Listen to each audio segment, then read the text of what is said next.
Good evening. Welcome back to Crochet with Lulu and children.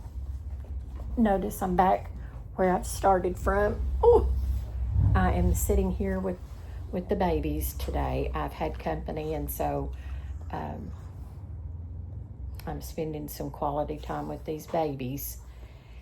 I wanted to hop on and say hello. I'm sorry I've been absent. I have been crocheting some. I have finished 2 gifts, and I've got a blue dragon that I'm working on. This blue dragon is the Rhonda Butler tutorial. If you have not checked out her YouTube channel, please go and subscribe to her channel and learn some. She has awesome content, and most of hers is tutorials. She does awesome work. So this dragon will be, hopefully I'll get it finished by the weekend. I'm hoping, fingers crossed. I have made 2 doilies for thank you gifts. I have not blocked these. I don't have blocking mats or the pins. And so this one is wanting to curl a little bit. So I kind of modified the pattern. Well, I did modify the second one I made. This one has 3, 2, and 3. 3 double crochets, chain 2, 3 double crochets, and then 2 chains going into this one. And then you do a single crochet, and then you do 2 more chains, and then you start your 3, 2, 3. And it made it just a little tight, and so these are wanting to curl. Can you see how it's curling? So this one, not having the proper blocking mats, well, I don't have any blocking mats, I decided I was going to add stitches. So this one I've added 3, 3, 3. The second row I done 4, 3, 4, and then the last one I done 5, 3, 5. And then between these I've added 3 single crochet and 3.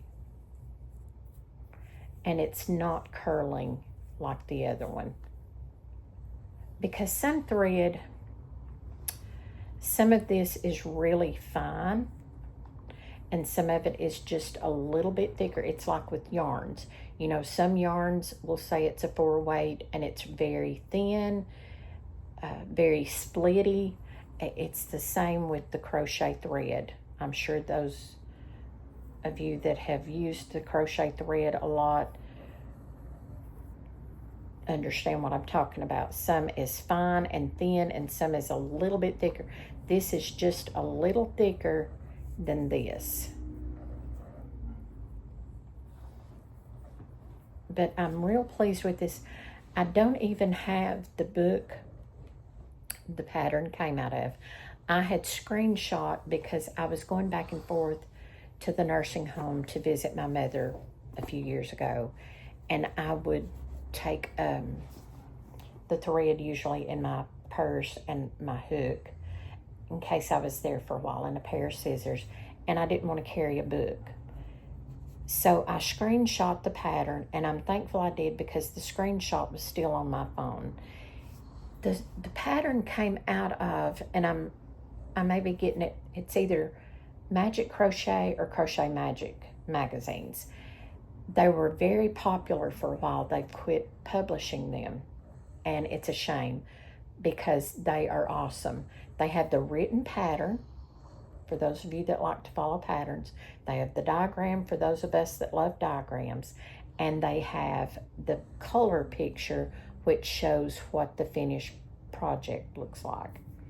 I love it because sometimes I can follow the pattern and see because I've been so familiar with doing the doilies, and then, you know, but I love the diagram because that was where I first learned how to, I'd never understood written patterns in all of my years of crocheting. About the year of 2000, when I met my friend Marty from Michigan, Hey, Marty. I love you, Marty. She got me into using the diagrams.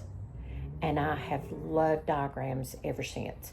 It was just so much easier for me to follow a diagram than the written pattern. But I am learning how to read patterns now because of going by the diagrams and then being so familiar with the lingo. And another YouTube channel was talking about learning to read patterns a few weeks ago, and they know how to read patterns, but it was on their channel content, and they were discussing how each, the people that write the patterns, a lot of times will use different terms for it. There's some things I come across and I'm thinking, what in the world? And I don't have the abbreviation page. So it's real necessary, if you are learning like I am, that you have what each stitch means. Like DC for double crochet, we know that single crochet is SC, slip stitch is usually SL, ST, but there are some of those that I've come across that I had no clue. So thankfully I had the abbreviation page that I could go back and, see what it was. So it's very important, if you're just learning to read patterns like I am, if you are writing and taking notes, do your terminology. Do you a little terms thing at the top of your written patterns, because a lot of times what I'll do is I'll follow somebody and I'll write the pattern down because I can't always turn on my phone to crochet by. Sometimes I'm in a place that I can't turn my phone on and hear what the next move is. So I will write, I call it my cheat sheet, and then if I'm in a spot and it's something simple, like my beanie patterns, I know them by heart. I know it by heart. So I don't have to have one. But when I was first starting out, I'd done my chain 5, joined with the slip stitch. Row 2 was 10. Row 3 was, and then on and on and on. So now I'm learning in the amigurumis that, what each thing means. I'm learning, and I'm loving that. My mind just went totally blank. I've done that all day today.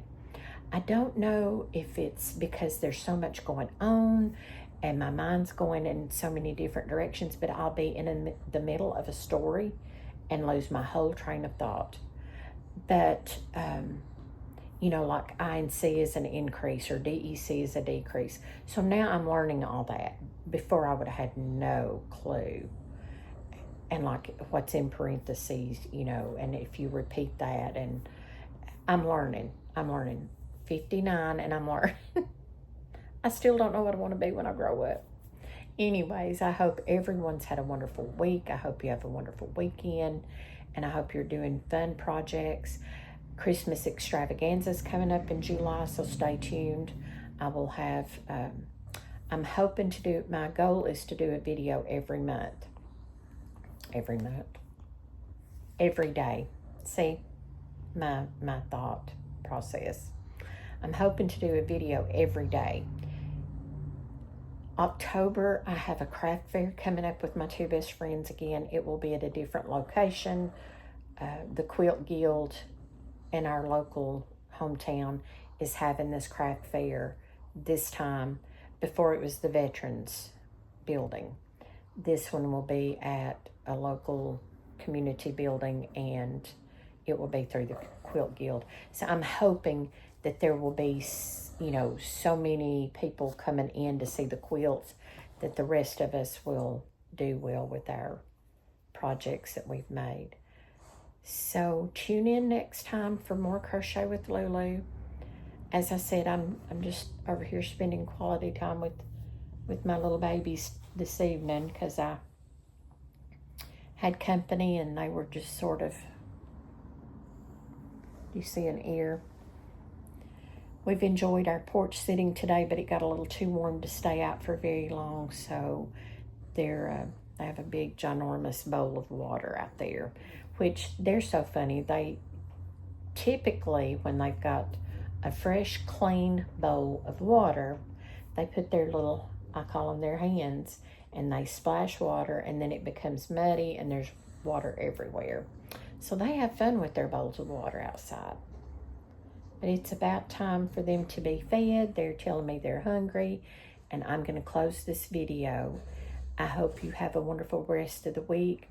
Do some fun things, and check Rhonda Butler out. Tune in next time with more Crochet with Lulu. Bye-bye.